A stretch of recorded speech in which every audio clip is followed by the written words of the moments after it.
आप देख रहे हैं BHBC न्यूज। पूरी दुनिया में कोरोना वायरस की रोकथाम के लिए कोरोना वैक्सीन का बेसब्री से इंतजार किया जा रहा है। कई देशों में वैक्सीन को मंजूरी भी मिल गई है। सभी देश इस वक्त एक दूसरे पर टकटकी लगाए बैठे हैं।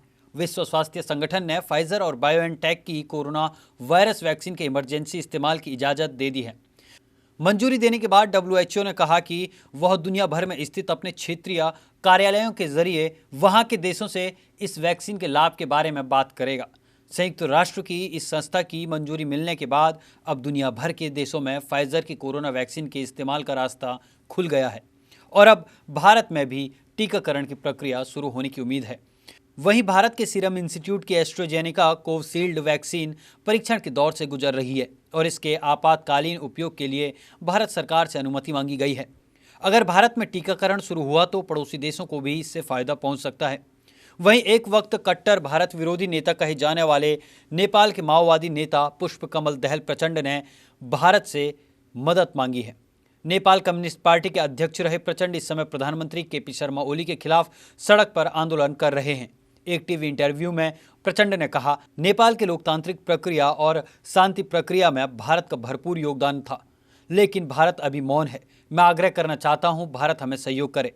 नेपाल ने अपनी 20% आबादी के लिए कोविड-19 का टीकाकरण हासिल करने में भारत से मदद मांगी है। मीडिया में आई खबर में यह जानकारी देते हुए बताया कि हिमालय राष्ट्र में इस महामारी से अब तक 1800 से ज़्यादा लोगों की जान जा चुकी है, जबकि 2.6 लाख से ज़्यादा लोग संक्रमित हो चुके हैं। काठमांडू पोस्ट की खबर के मुताबिक नेपाल सरकार ने अपने करीब 20% आबादी को टीका देने के लिए कोविड-19 का टीका खरीदने के लिए भारत सरकार से अनुरोध किया है। अखबार ने कहा कि भारत से प्राप्त टीकों के लिए नेपाल भुगतान करेगा। भारत में ऑक्सफोर्ड एस्ट्राजेनेका और स्वदेश में विकसित भारत बायोटेक के टीके तीसरे चरण के परीक्षण के अंतिम दौर में हैं। अखबार ने स्वास्थ्य मंत्रालयों के अधिकारियों के हवाले से कहा, जल्द से जल्द टीके हासिल करने के लिए सरकार ने भारत की सरकार से 20% नेपालियों के लिए टीके खरीदने का अनुरोध किया है। नेपाल अन्य देशों में बने टीके हासिल करने का भी प्रयास कर रहा है।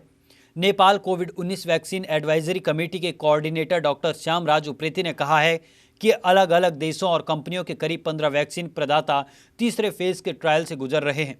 हमारी सरकार ने लगभग सभी देशों को मदद करने के लिए लिखा है। अलग अलग कंपनियों से भी वैक्सीन की खरीद फरोख्त के लिए लिखा गया है। दूसरी ओर नेपाल ने भी अपनी वैक्सीन की ज़रूरतों को पूरा करने की पहल शुरू कर दी है और अब भारत में बन रही वैक्सीन में उसने अपनी रुचि दिखाई है। भारत में नेपाल के राजदूत नीलांबर आचार्य ने बताया कि वैक्सीन को लेकर उन्होंने भारत में वैक्सीन निर्माताओं और सरकारी अधिकारियों के साथ दिल्ली में चर्चा की। नेपाल शुरू में अपनी 20% आबादी को वैक्सीन देने की कोशिश करेगा। ये 2 चरणों में होगा। पहले चरण में 3% और दूसरे चरण में 17% लोगों को टीका दिया जाएगा। उनके मुताबिक इसका मतलब है कि 60 लाख यानी कि 1 करोड़ 20 लाख वैक्सीन।